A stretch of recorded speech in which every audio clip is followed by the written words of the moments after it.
आपका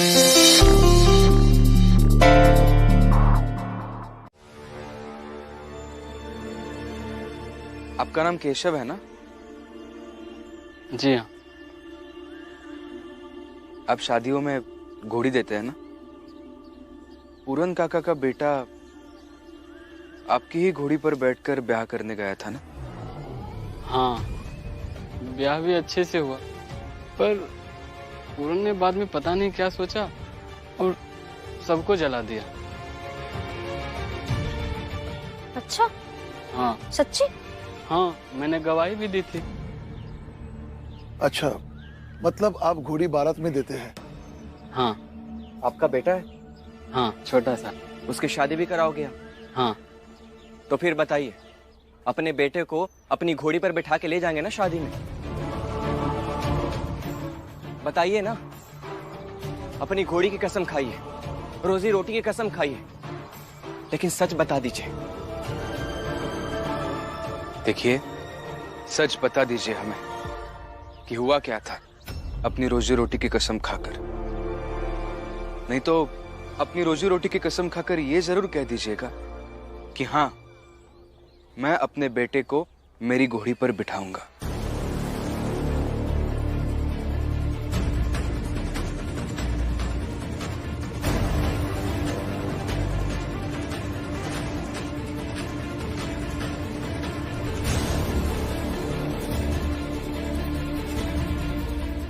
पूरन काका की बेगुनाही का पहला बयान लिख रहा हूं मैं, और वो बयान है आपका।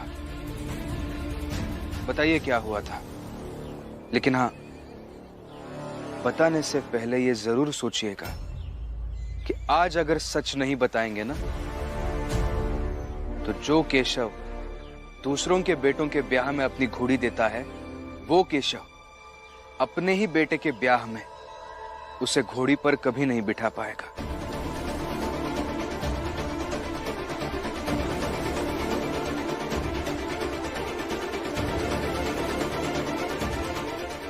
बताइए। जो भी बोलेंगे वो सोच समझ कर बोलिएगा, क्योंकि क्या पता दोबारा आपको सच बोलने का मौका ना मिले। और हाँ काका, एक बात हमेशा याद रखिएगा कि सच ढूंढने कभी कभारी लोग आते हैं। केशव, इतने दिनों तक झूठ बोलकर देख लिया, नतीजा ये निकला कि आप अपने बेटे को घोड़ी पर नहीं बिठा सकते हो। तो आज एक बार सच बोलकर देख लीजिए, क्या पता।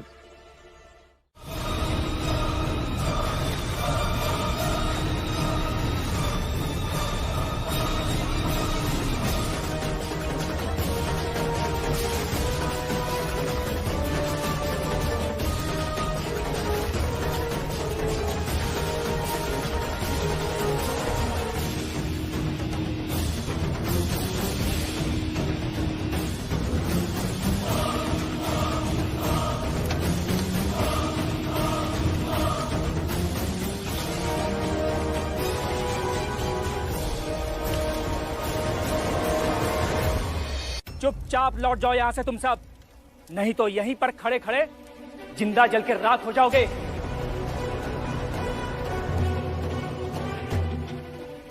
और हाँ, अगर कुछ कहना चाहते हो तुम लोग आखिरी बार, तो कह सकते हो कि तुम लोग क्या करने वाले हो।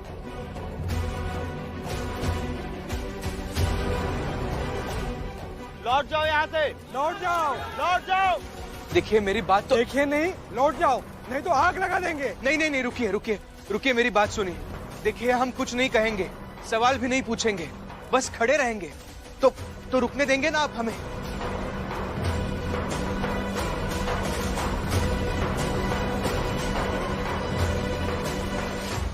नहीं, बिल्कुल नहीं। सरपंच जी, ये कोई नया नाटक शुरू करने के चक्कर में है। ये यहाँ धरने पर बैठेगा और किसी नई योजना के बारे में सोचेगा। इसे ये मौका मत दो, भगाओ इसे यहाँ से। है, निकलो निकलो भीमराव। मेघनाथ जी, अरे देखने तो दीजिए कि ये क्या नाटक करता है। सरपंच जी, इसका नाटक देखिए मत, इसका नाटक खत्म कीजिए। मेघनाथ जी, आपने इसके नाटक देखे होंगे बंबई में।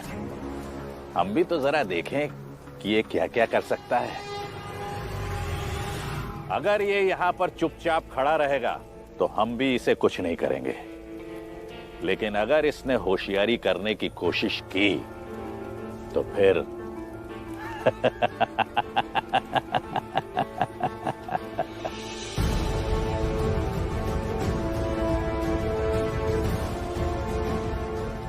ठीक है सरपंच जी, देखते हैं क्या करता है ये। आइए बैठकर इसका मजा लेते हैं। आइए।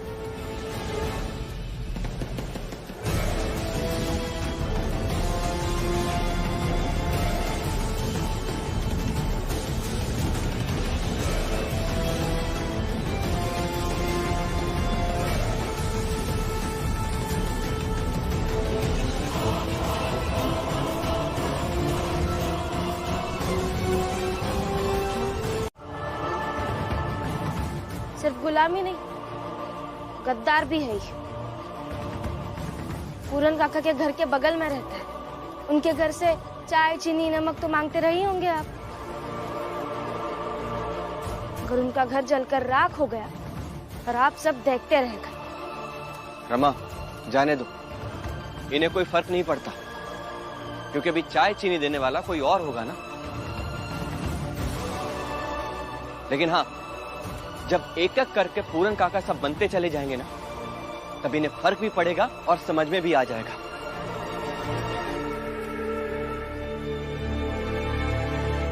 चलो बेटा, चलते हैं। पूरन को तो हम बचा नहीं पाए, लेकिन ऐसे कायर लोगों में कई और पूरन होने वाले हैं।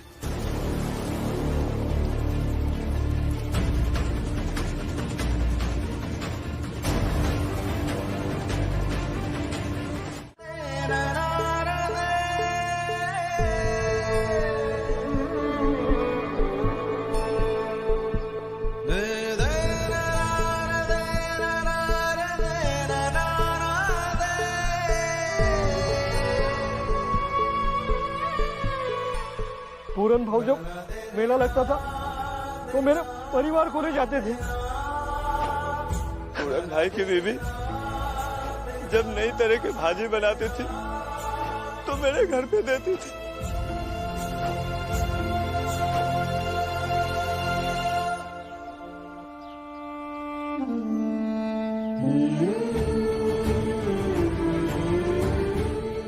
भीम, अब पूरन काका केस कैसे जीतेंगे हम? ये भी तो एक सबूत ही होगा ना कि हमारे साथ वहां ऊंची जात वालों ने क्या किया। पूना वाला बड़े वकील है, वो कोई ना कोई रास्ता जरूर निकाल लेंगे। यही सही लग रहा है पापा। भीमराव, भीमराव, भीमराव, भीमराव, भीमराव, भीमराव, रुको, कौन भीमराव? रुको।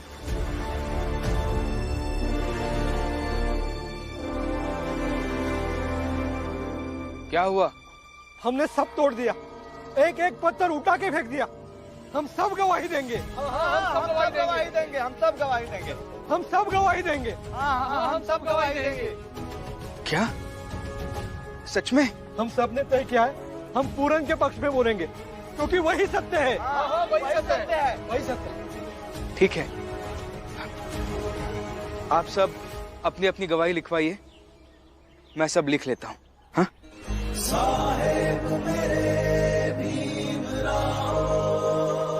बताइए।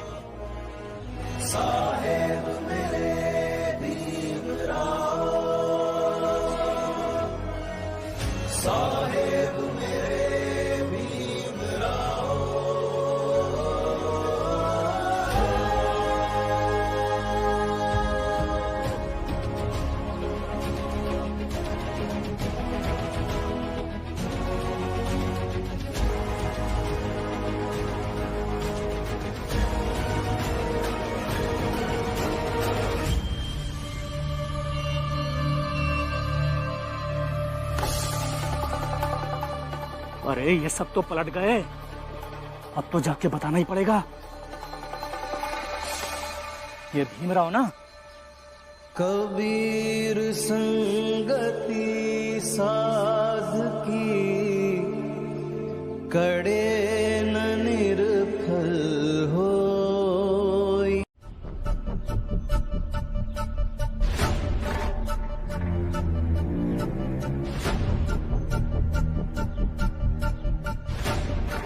माई बाप जैसे मालिक। और सही कहें तो अगर ये खुश हैं तो हम लोगन का जीवन शांति से गुजर जाता है। सुना आपने, माँ बाप जैसे हैं हम इनके लिए, और हम चाहे ना तो इन्हें अपनी उंगलियों पर कठपुतली की तरह नचा सकते हैं। नजारा देखना पसंद करेंगे आप? हाँ हाँ। चलिए दिखाता हूं। ए मनोहर, इधर आ। जी मालिक। ये जूता साफ कर। हाँ अभी करता हूं मालिक।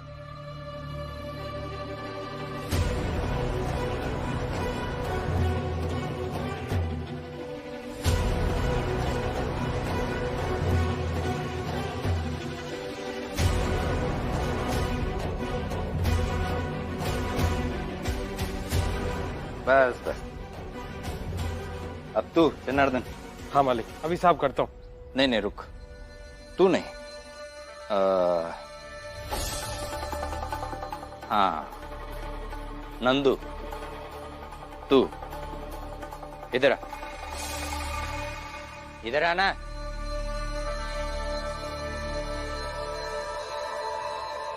तू ये जूता साफ कर।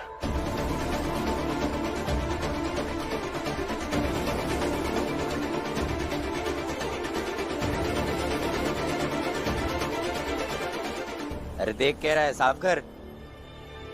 नहीं करूंगा।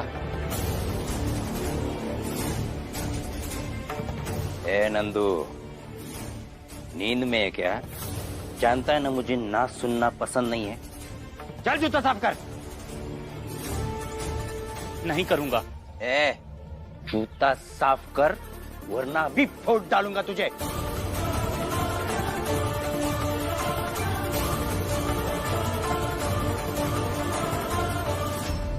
भीम भैया चाल में नहीं है तो क्या हुआ? आप ऐसा नहीं कर सकते। रे भीमराव के चमचे, छोटा है इसलिए हमेशा जाने देता हूँ तुझे।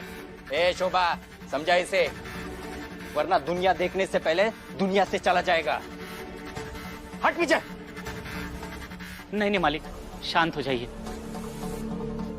दीपक तुम पीछे हट जाओ, बात बढ़ाने से कोई फायदा नहीं है। मैं साफ कर देता हूँ जूता।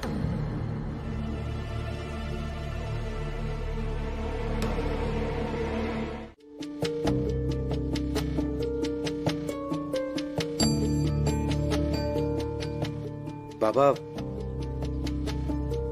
मुझे ऐसा लगता है कि आप अभी घर चले जाइए। आप बहुत थक गए हैं। रमा को भी लेकर जाइए साथ में। मैं और आनंद भैया वकील साहब से मिलकर आते हैं। क्यों, आप थक गए? आनंद भैया आप थक गए? नहीं। जब आप दोनों नहीं थके तो हम दोनों कैसे थक गए? हम भी आएंगे आपके साथ।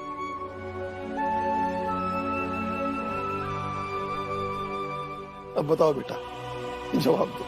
नहीं, मैंने तो बस ऐसे ही कुछ भी नहीं बोलना चाहिए ना फिर। आनंद भैया, ये ना कभी कभी दरोगा जैसे पति बन जाता है। जैसे अभी अभी दरोगा साहब क्या कर गए ना कि मैं थाना जा रहा हूँ, अदालत में मिलते हैं, ऐसे फैसला सुना देते हैं वो। मगर दरोगा पति साहब, मैं आपकी पत्नी हूँ और ऊपर से आपका साथ देने का प्रण की हुई पत्नी होकर तो ऐसे नहीं जाऊंगी। ठीक है, चलते हैं वकील साहब के यहाँ।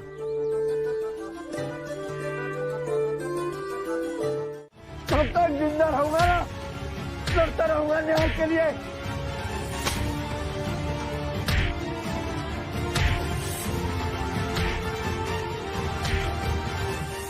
इतने सारे सबूत देखकर पूनावाला सर तो खुश हो जाएंगे ना, और हमें भी संतोष होगा कि हमने उनका इतना बड़ा काम करके दिया। और केस जीतने के बाद मैं अदालत में कहूंगी कि केस जिताने में पूना वाले सर के साथ साथ आपका, बाबा का और आनंद भैया का भी योगदान है। और अम्मा, तुम्हारा भी। अगर तुम सही समय में पुणे नहीं आती तो पता नहीं हम सबका क्या होता। सही कह रहे हैं आनंद भैया।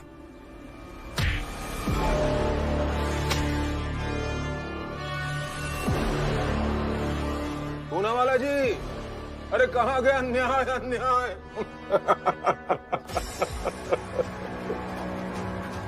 आनंद आ गया। अरे पूना वाला जी, आंखें तो खोलिए, वरना न्याय के लिए लड़ेंगे कैसे हैं? बाबा, लगता है मर गया। मरा नहीं बेटा, शहीद हो गया। न्याय की लड़ाई में अक्सर लोग ऐसे ही शहीद हो जाया करते हैं। और केस जीतने के बाद इनके लिए एक श्रद्धांजलि सभा रखेंगे। बिल्कुल सेठ जी, और उस सभा में सबको बताएंगे कि ये पूना वाला कैसे न्याय की लड़ाई लड़ते लड़ते शहीद हो गया। और लोग हमारी बातों पर तालियां बजाएंगे।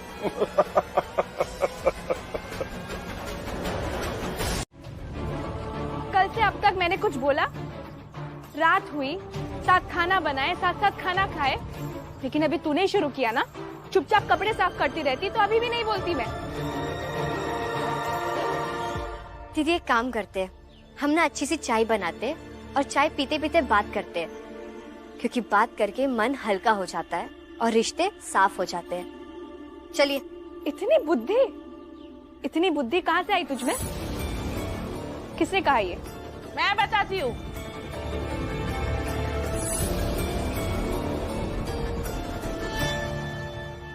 भीमरमा में से किसी ने बताया होगा। गलत नहीं कह रही हूँ कुछ? बताना। भीम भाऊ ने बताया, मगर ये गलत नहीं है। ये चीज मैंने आपके देवर के साथ भी आजमाई है। इतना समय है तेरे पास कि तू मेरे लिए चाय बनाएगी, फिर चाय पिलाएगी मुझे और मुझसे बातें करेगी, वो भी तब जब तेरा पद और पगार दोनों बढ़ गया हो। क्या कहा? ये कब हुआ? कल ही हुआ। चाहे जो बढ़ गया हो, मगर मेरे पास हमेशा से इतना समय रहा है कि रिश्तों को बचाने के लिए कुछ समय निकाल कर चाय बना पाऊं और चाय पिला सकूं।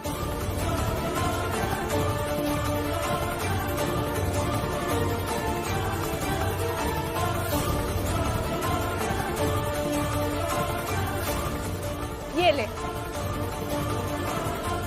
बहुत समय है ना तेरे पास, तो अब वो समय ये कपड़े साफ करने में लगा, मुझे चाय पिलाने में नहीं।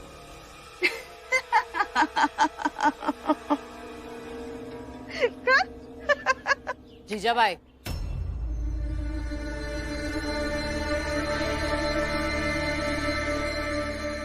इतनी हंसी क्यों आ रही है? हाँ, क्यों बुआ? अब आई इस घर में हंस भी नहीं सकती क्या? करुणा, हंसना सेहत के लिए अच्छा होता है, लेकिन घर के 2 सदस्य मिलके घर के एक सदस्य के सामने इस तरह से हंसते हैं तो उसमें उनकी भावनाएं दिखती है और ये नुकसानकारक भी है।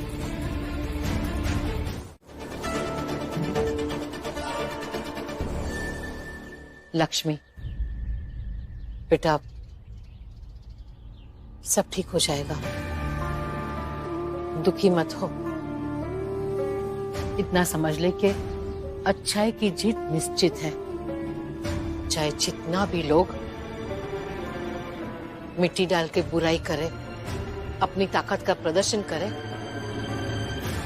लेकिन हमेशा अच्छाई जीत जाती है। तो जो भी कर रही है दिल से कर, सब ठीक हो जाएगा। मगर बुआ, और डर तो ये सोचकर लग रहा है कि अब सब कुछ कैसे चलेगा। करुणा दीदी तो धीरे धीरे अजीब हो रही है।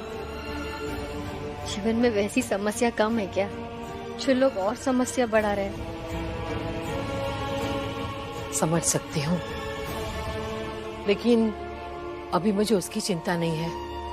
अभी मुझे चिंता इस बात की है कि अगर पूना वाला सर को कुछ हो गया तो भीम ये केस कैसे जीतेगा? और भीम का जीतना बहुत जरूरी है, बहुत ही जरूरी है।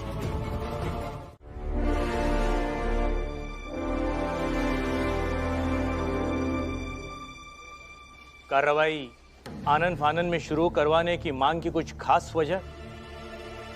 जी हाँ मिलॉर्ड, क्योंकि आनन फानन में भीमराव सब लोग पुणे गए और वहां पर इन लोगों को बहुत परेशान किया और फिर यहाँ पे आए। मुझे लगता है कि फिलहाल पूरन के केस को बंद कर दिया जाए।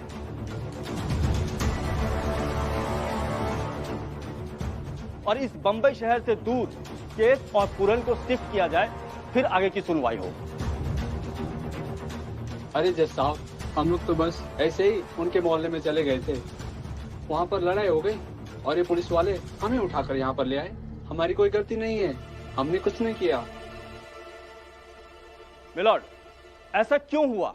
क्योंकि भीमराव यहाँ का केस उठा करके जातिगत लड़ाई बनाकर वहां चला गया।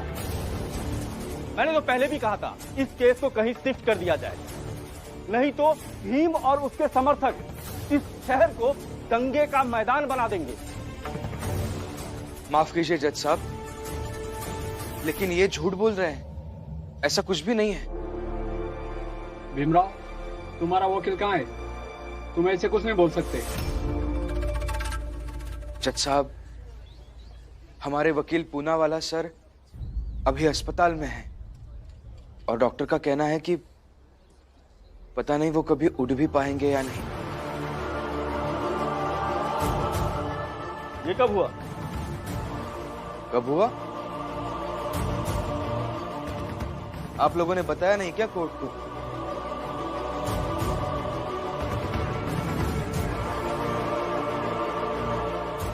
जज साहब, पूनावाला सर यहाँ कोर्ट में ना आ पाए इसलिए ये सारा षड्यंत्र के तौर पे खेल खेला गया है और इसीलिए पूनावाला सर अभी भी हॉस्पिटल में है।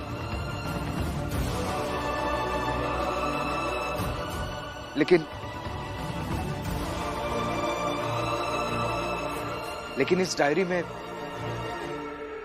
पूरन काका के पूना वाले मोहल्ले के कुछ लोगों की गवाही है, उनके हस्ताक्षर के साथ, और ये सब मैं अदालत में पेश करना चाहता हूं।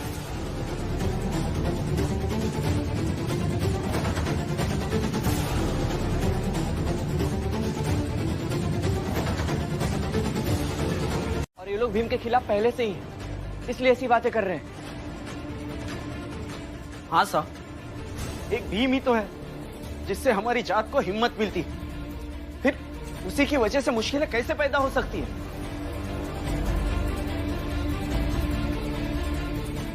देख रहे मिलॉर्ड, जैसे भीम के समर्थक बोल बोल कर यहाँ माहौल खराब कर रहे हैं, वैसे ही बाहर समाज का माहौल खराब कर रहे हैं।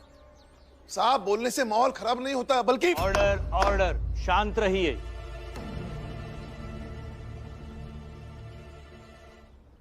जीजा भाई, भीमराव की माँ, आप भीमराव को देखकर यही बात कहिए।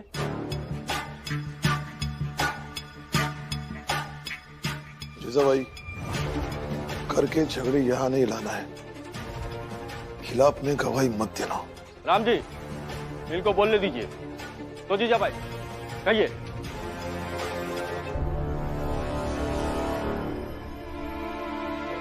मुझे लगता है ये केस यही खत्म हो जाना चाहिए।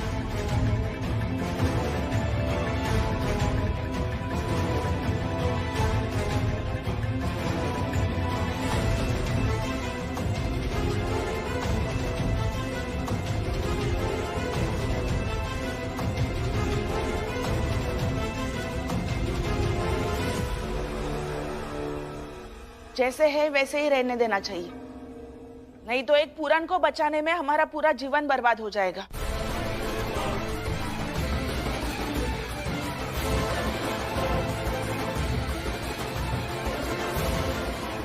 क्या लगता है झूठी जीजा भाई? कम बोलो। Order order. मिलॉर्ड, ये तो रहा भीमराव की माँ का सोचना। अब भीमराव की भाभी क्या कहती है वो देखते हैं। करुणा, आप भी बताइए। करुणा, अगर यहां तुमने कुछ गलत बयान दे दिया ना तो घर में मुझसे बुरा कोई नहीं होगा।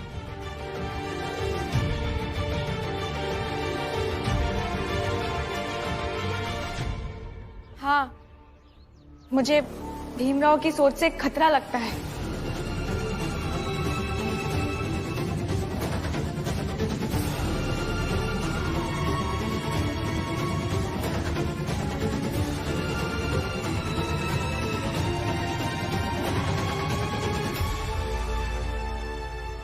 सब झूठ बोल रहे साहब, सब झूठ बोल रहे। ये जीजाबाई, करुणा, करुणा, तुम्हें शर्म नहीं आ रही? तुम भी जीजाबाई बन गई ना?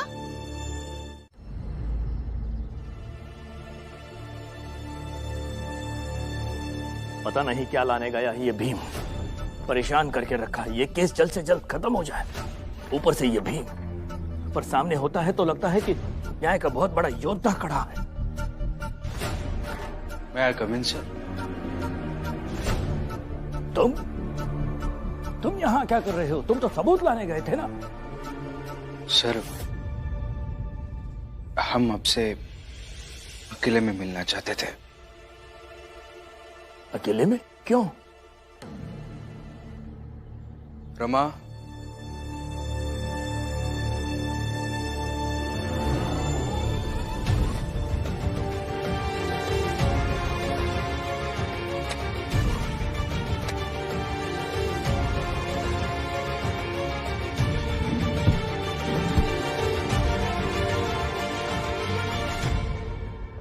ये आप ही की बैग है ना? और इसमें जो पैसे हैं वो भी आप ही के हैं।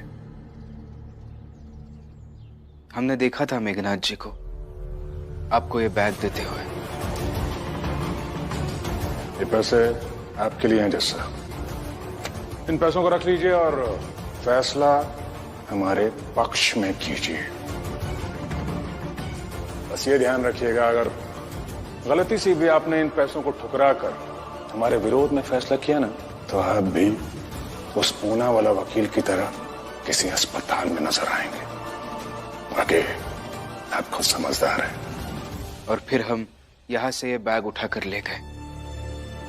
और हम ये बैग चोरी करने नहीं आए हैं, बल्कि आपसे एक निवेदन करने आए हैं।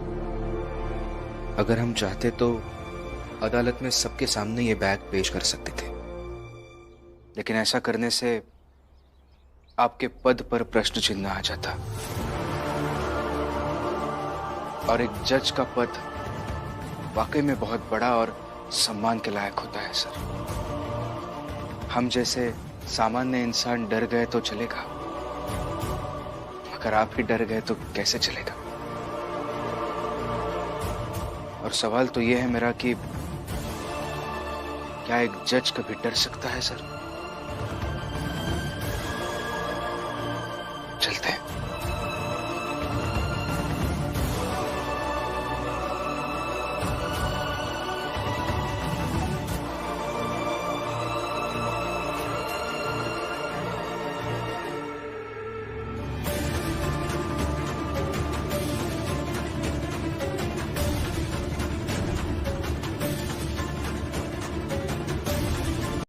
काश मुस्कुराकर सारे पाप पुण्य एक हो जाए।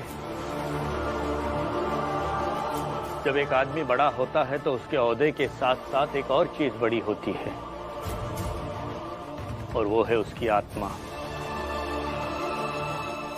एक छोटा सा कंकर किसी छोटी चीज पर चलाओ या फिर बड़ी चीज पर चलाओ, पर इस बात की उम्मीद अधिक रहती है कि वो बड़ी चीज पर जरूर टकराएगा।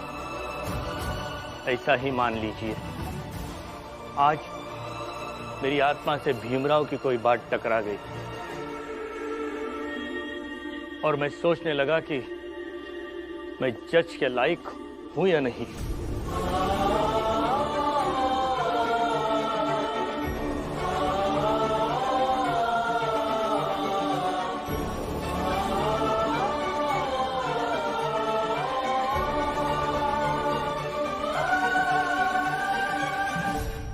इसलिए आज जो मैं फैसला सुनाने वाला हूं वो पता नहीं किसी कानून की किताब में लिखा है या नहीं, मगर ये जरूरी है कि आने वाला कल इस कुर्सी पर बैठने वाले हर जज को इस बात का संतोष रहे कि इस कुर्सी ने किसी के साथ नाइंसाफी नहीं की है।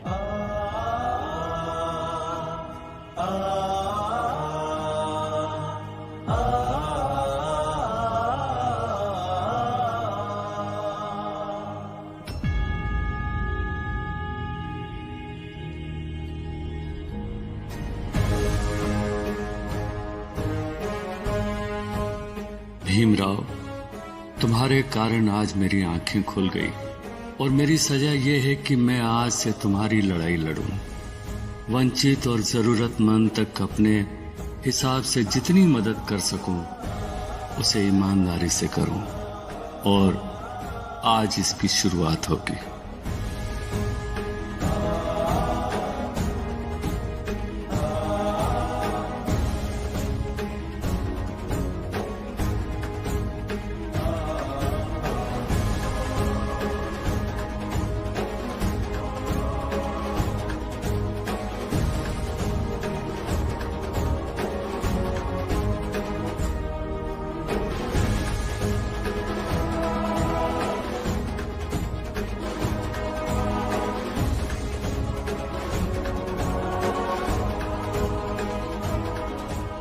तमाम गवाह, सबूत, दलीलों को सुनते, समझते, पढ़ते मैं इस नतीजे तक पहुंचा हूं कि पूरन बेकसूर है।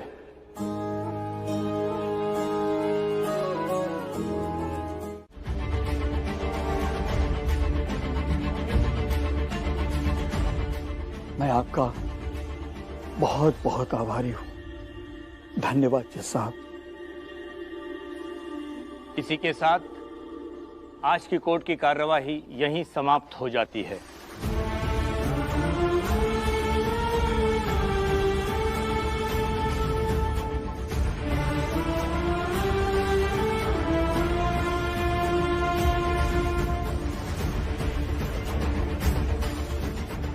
करुणा, चल।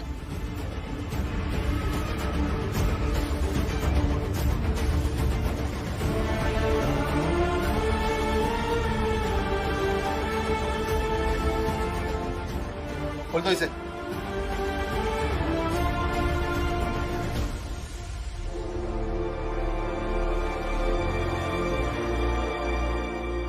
चलो इन्हें। कामी क्रोधी लालची इनसे न भक्ति हो, भक्ति करे कोई सूरमा, जाति बरन कुल खोए।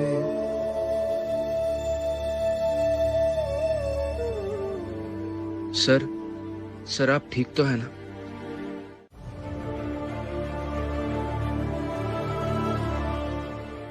भीम हमेशा जीतेगा। तू बार बार गलत कयास लगा रही थी कि भीम हारेगा, लेकिन भीम कभी नहीं हारेगा। अरे ऐसा कभी नहीं होगा। एक ना एक दिन भीम का हरामे वाला जरूर आएगा, देख लेना तुम। और फिर जानती हो उस दिन क्या होगा? उस दिन भीमराव की ये सारी जीत छोटी पड़ जाएगी।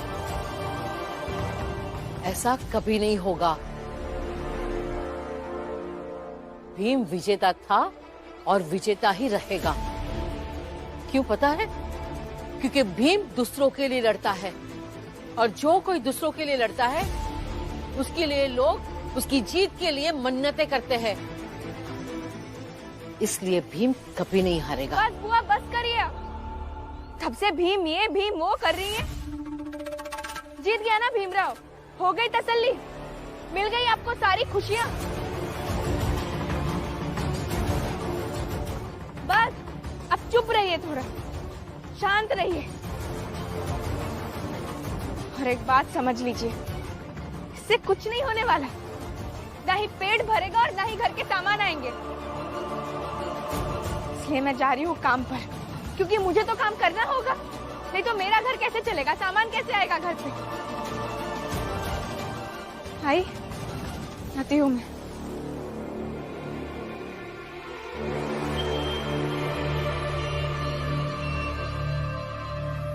और जीती एक बात तो सोचिएगा, आपका भीम एक दूसरे आदमी का केस जीत गया, लेकिन वो घर के रिश्ते हार रहा है। देखिए,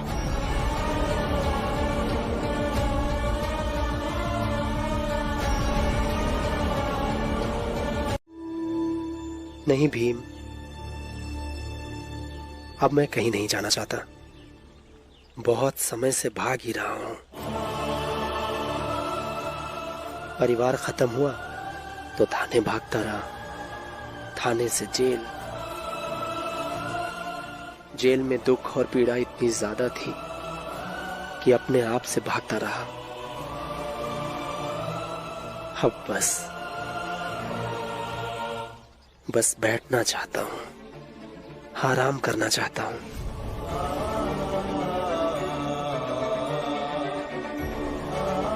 तुम लोगों ने मेरे लिए बहुत कुछ किया, बहुत कष्ट उठाए, बहुत भागदौड़ की। अब तुम अपने घर जाओ, मैं यहीं बैठा रहूंगा। बैठे बैठे जब थक जाऊंगा तो देखूंगा क्या करना है, कहाँ जाना है। पूरन काका, मेरी आई भीमाबाई हमेशा कहती थी कि रास्ते में कोई थका हारा व्यक्ति दिखे तो उसे हाथ पकड़कर घर जरूर लेकर आना चाहिए। फिर जब वो वापस चलने लायक हो जाएगा, बाहर जाने लायक हो जाएगा, तब जाते समय बहुत सारे आशीर्वाद और दुआएं देकर जाएगा। और इस वक्त मुझे आशीर्वाद और दुआओं की बहुत जरूरत है। तो मेरे लिए घर चलिए, चलिए काका।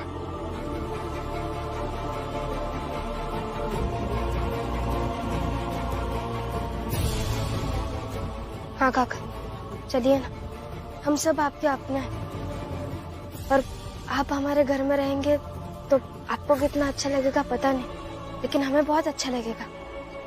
काका, हमारी हिम्मत बढ़ जाएगी। हम इस बात को और अच्छे से महसूस कर पाएंगे कि हम न्याय की लड़ाई हमेशा जीत सकते हैं।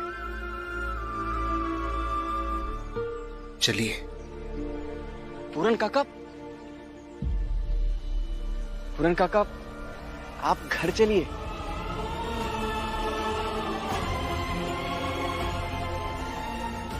चलिए काका।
चलिए पूरन काका का स्वागत करते हैं। हाँ।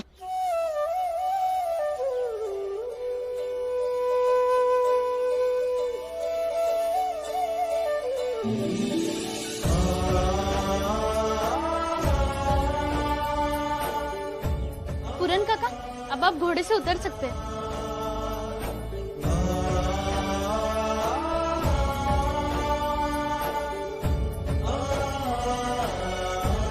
आइए पूरन जी। पहले आप स्वागत कीजिए। ये आपके पैसे, जाइए।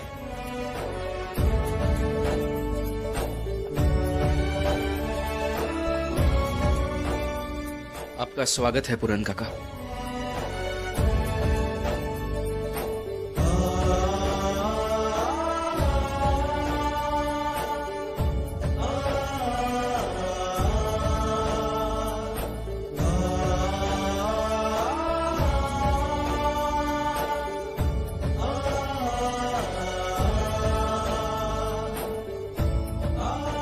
चलिए आइए। रुक जाओ।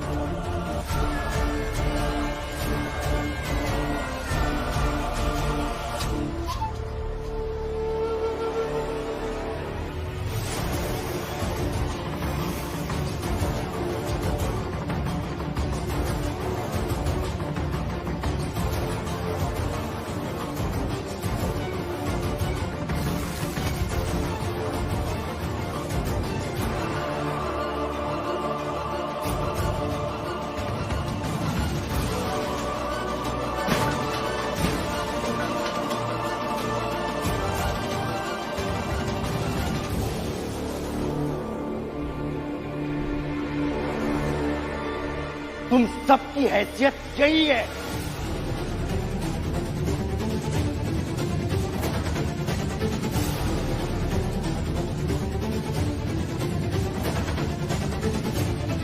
क्या कह रहा था मैं? हाँ, ऐसे ही अगर हमारी जात के स्वाभिमान को आप घायल करते रहेंगे ना, तो हमारी जात के सारे लोग हमारे साथ आकर खड़े हो जाएंगे और फिर हम सब मिलकर आपको हराएंगे।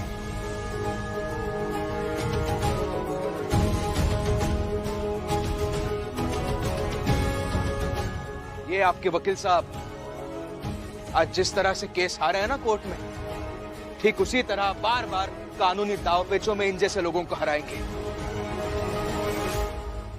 ये समाचार पत्र के मालिक, बहुत पैसे है ना आपके पास, पैसों का घमंड है ना आपको, ऐसे पैसों वालों को भी हराएंगे। ये आपके बाबा, ऐसे रसूख रखने वाले लोगों को भी हराएंगे।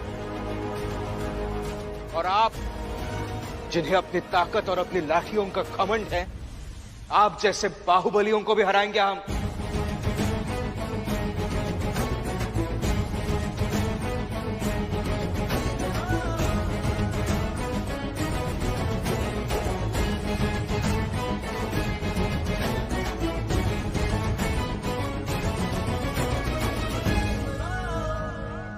भीमराव, बहुत ज्यादा बोल रहे हो।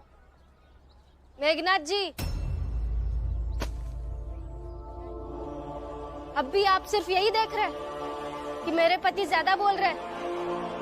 अब तो आप ये देखिए कि मेरे पति सिर्फ बोल नहीं रहे, बल्कि कुछ कर भी रहे।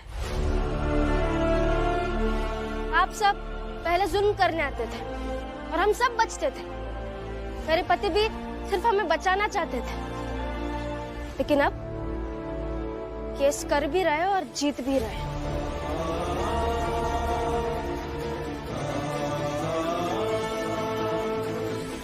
और कल को ये अखबार के दफ्तर में भी वापस जाएंगे और काम भी करेंगे। मेरे पति को इस लड़ाई में हर एक चीज मिली, और आप सबको तो कुछ नहीं मिला। मेरे पति इस लड़ाई में पूरी तरह से जीत गए और आप सब पूरी तरीके से हार गए।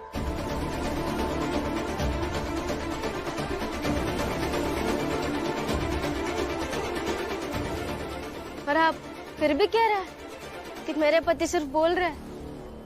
एक केस जीत जाने से कोई विजेता नहीं हो जाता। हाँ, और उसकी औकात हमारे बराबर नहीं हो जाती है।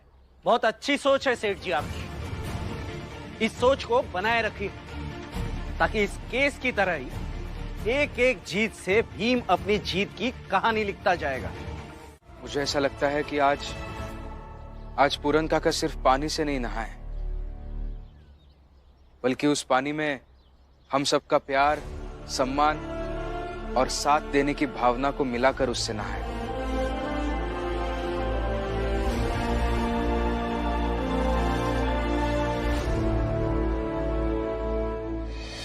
इसका मतलब क्या हुआ भीम भैया, समझाइए ना। मेरे कहने का मतलब यह है दीपक कि जो लोग यहाँ पर मौजूद हैं और जिन्हें ऐसा लगता है कि पूरन काका को न्याय मिलना ही चाहिए था और वो न्याय मिला, और जो जो इनके साथ हैं, वो सब एक एक लोटा पानी एक बाल्टी में डालें और फिर उस बाल्टी में हुए पानी से पूरन काका नहाए, ताकि ये महसूस कर सके कि घृणा, ईर्ष्या और नफरत से लगाया गया कीचड़ चेहरे पर तभी तक टिक पाता है जब उसे प्यार, अपनापन और साथ देने की भावना से धो ना दे। ए नौटंकी बाज, ये सब नौटंकी ना तुम्हें करो, ये नहलाना धुलाना हम लोग नहीं करेंगे। काहे कि हम सब जने पहले से ही लड़ाई के हमेशा पक्ष में नहीं थे और ना ही आगे कभी रहेंगे। चलो सब जने अपने अपने काम पे, काम धंधा छोड़ के चले नहलाने धुलाने। पेट नहीं भरा तो यही ले आए पूरन के।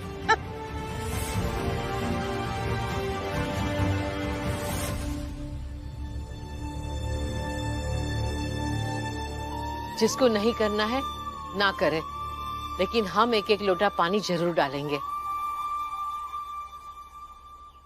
चलो।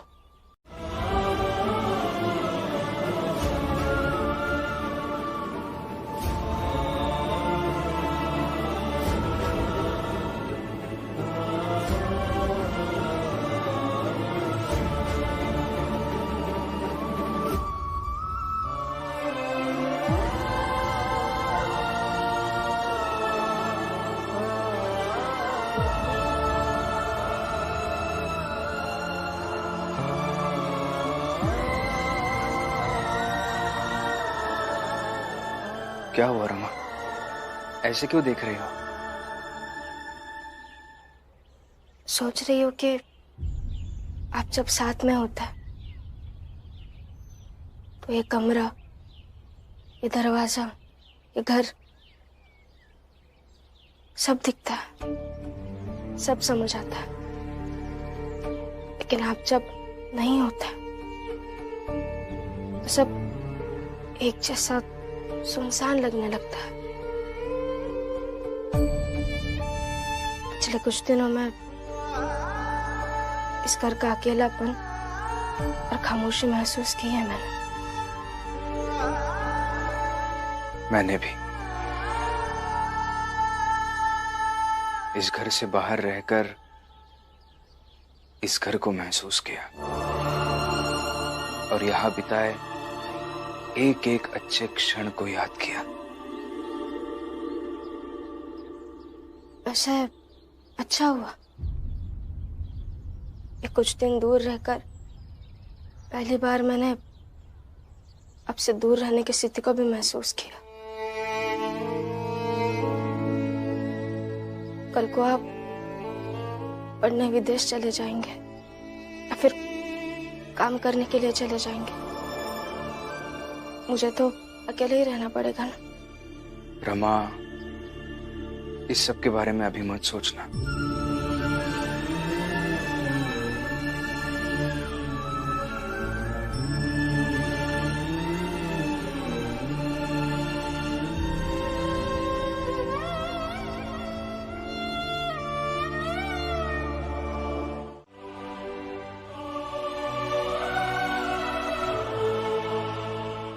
मैं क्या सोच रही थी, क्या? अभी शाम होने में समय है तो मैं बाहर जाकर काम ढूंढ लेती हूँ। नहीं, मुझे लगता है अभी मत जाओ रमा, और अगर जाना ही है तो मैं भी तुम्हारे साथ चलता हूँ काम ढूंढने। नहीं, आप नहीं आएंगे। पिछले कुछ समय से आप परेशानियों में उलझे थे, इसका यह मतलब नहीं है कि आप अपना पहला लक्ष्य भूल जाएंगे, और ना ही मैं आपको भूलने दूंगी। आपको काम ढूंढने पर नहीं, पढ़ाई करने पर ध्यान देना चाहिए। और आज तक जैसे मैं काम करते आई हूँ वैसे आगे भी करते रहूंगी। लीजिए।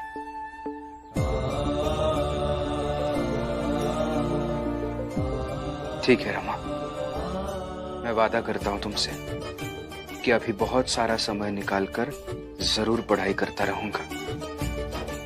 और धन्यवाद मुझे मेरा लक्ष्य वापस याद दिलाने के लिए। जाती हूँ। आज कोई हमें बता रहा था कि यहाँ से ट्रेन पकड़ के थोड़े दूर जाएंगे तो वहाँ काम मिल जाएगा, बांध बन रहा है वहां पर। अरे ये तो बड़ी अच्छी खबर है, चलते हैं फिर। भीम की समस्या भी यहाँ लगभग खत्म ही हो गई। यहाँ अब सब ठीक है। हम दोनों सुबह की ट्रेन से चलेंगे, दिन भर काम करेंगे और शाम की ट्रेन से लौट आएंगे। करुणा और लक्ष्मी भी पहले से यहाँ काम कर ही रही है। हाँ सही बात है, हम दोनों तो कमा ही रहे हैं और अब आप दोनों भी जा रहे हैं कमाने। सब मिलकर पैसे कमाएंगे और कमाना ही पड़ेगा, नहीं तो कैसे चलेगा। यहाँ मुफ्त के खाने वाले कितने लोग जो है। भाभी, रमा और भीम के बारे में ऐसा मत बोलिए। अब भीम और रमा के अलावा एक और भी आ गए। पूरन काका, करुणा भाभी पूरन काका इतनी मुसीबत से लड़कर यहाँ तक आए हैं, अभी तक उनके मुंह में एक निवाला तक नहीं गया है। पर एक नया नाटक शुरू हो गया है।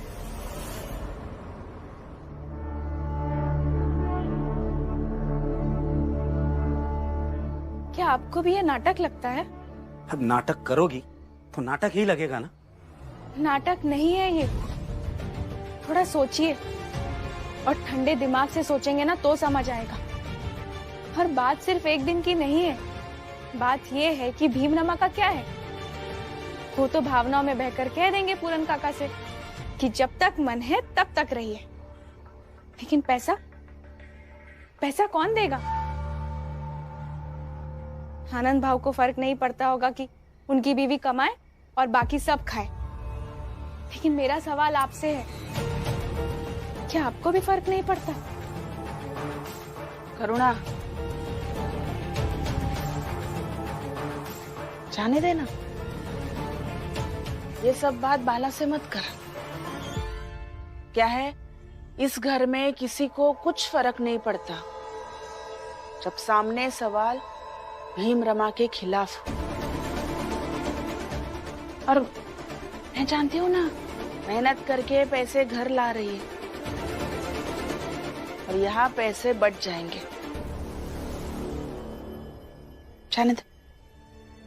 आई 4-6 दिन कोई हमारे साथ रह लेगा, हमारे साथ खाना खा लेगा, तो कोई पहाड़ नहीं टूट जाएगा।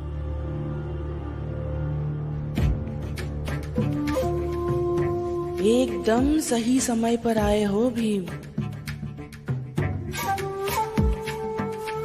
रुको भीम, कि तुम्हारे पूरन काका और कितने दिन यहाँ रहेंगे?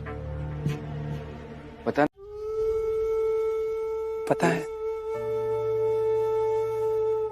जब मैं जेल में था तो हर रात जब सब सो जाते थे तो मैं सोचता था कि कभी इन जेल की 4 दीवारी से बाहर जा भी पाऊंगा या नहीं,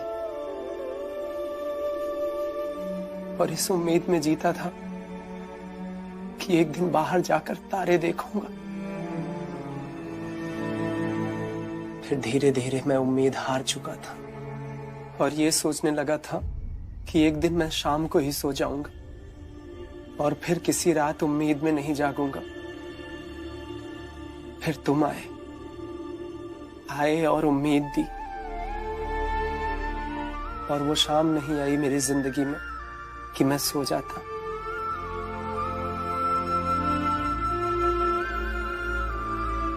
बस चाहता हूं कि ये शाम हमारी जात के किसी निर्दोष के जीवन में ना आए। मैं भी यही चाहता हूं और इसी बात की लड़ाई लड़ रहा हूं काका। मुश्किल है लेकिन लड़ रहा हूं। पता है, जब मैं जेल के बाहर रहा करता था तो मुझे लगता था कि हमारी जात के लोगों को सामाजिक अधिकार और बराबरी का हक मिले। फिर जब मैं जेल के अंदर रहने लगा तो मुझे लगा नहीं, हमारी जात के लिए सबसे अधिक आवश्यक है कि उन्हें न्याय मिले। बलवान और कमजोर के बीच सबसे अधिक असमान वितरण पैसों का नहीं, न्याय का है। सही कहा आपने काका, बिल्कुल सही कहा। और आपकी ये बात हमेशा याद रहेगी कि बलवान और कमजोर के बीच सबसे अधिक असमान वितरण पैसों का नहीं बल्कि न्याय का है।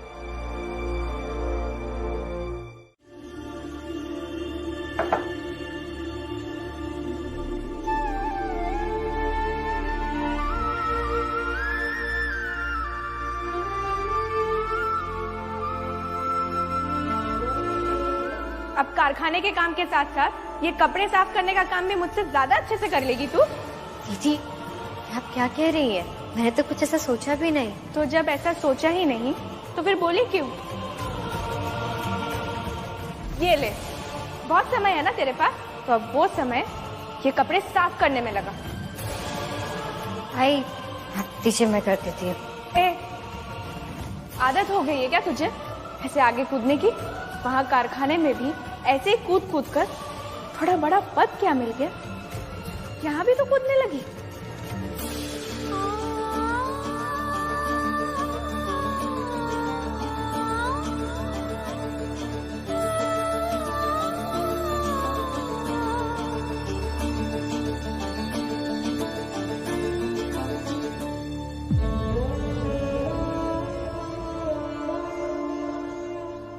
क्या हुआ दीदी?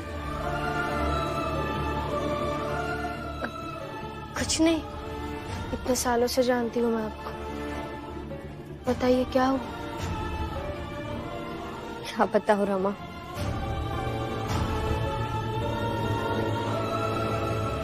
दीदी वैसी मुझसे चिड़ी हुई रहती थी, पर अब काम में पद इनसे ऊंचा मिल गया तो और चिड़ी हुई रहती है। ऐसे बोलती है जैसे तीर चुभा रही हो। सभी ना आई तो सिखा रही है।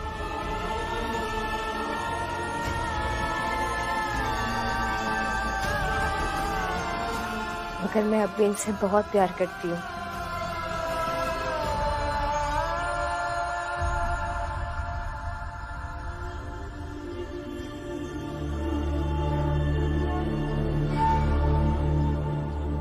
क्या करना चाहती है ये? हाँ, क्या करना चाहती है? हाँ बता, तुझे क्या लगता है ऐसा करके तू मेरा दिल जीत लेगी? अरे दिन भर प्यार हारती है, भरोसा हारती है, और यहाँ चादर ओढ़ाकर दिल जीत लेगी। आइंदा से मुझे प्यार दिखाने की कोई जरूरत नहीं है। दीदी, लक्ष्मी दीदी आपसे बहुत प्यार करती है। आपको ठंड लग रही थी। अच्छा, तो अब तुम इसका पक्ष लोगी और ये तुम्हारा पक्ष लेगी। वाह, सही है। कुल मिलाकर इस घर में दो देवरानी मिलकर जेठानी को औकात दिखाने की योजना बना दीदी। भीम बेटा, मन लगाकर काम करना। ऐसे बहुत कम लोग होते हैं जो अपनी संस्था के विरोध में न्याय की लड़ाई लड़कर वही वापस जाते हैं काम करने। जी, अच्छे से काम करूंगा। अब चलता हूँ। भीम,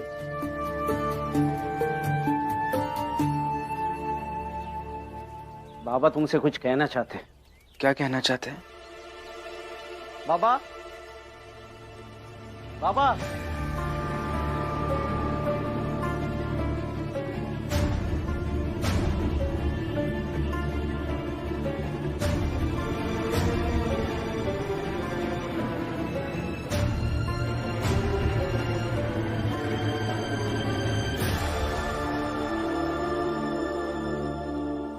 क्या कहना चाहते हैं बाबा? कुछ हुआ है क्या? आप पूरन जी से जल्दी कहिए कि वो अपना कुछ और देख ले, या फिर भीम और रमा से कहिए कि खुद कमा कर उन्हें खिलाए।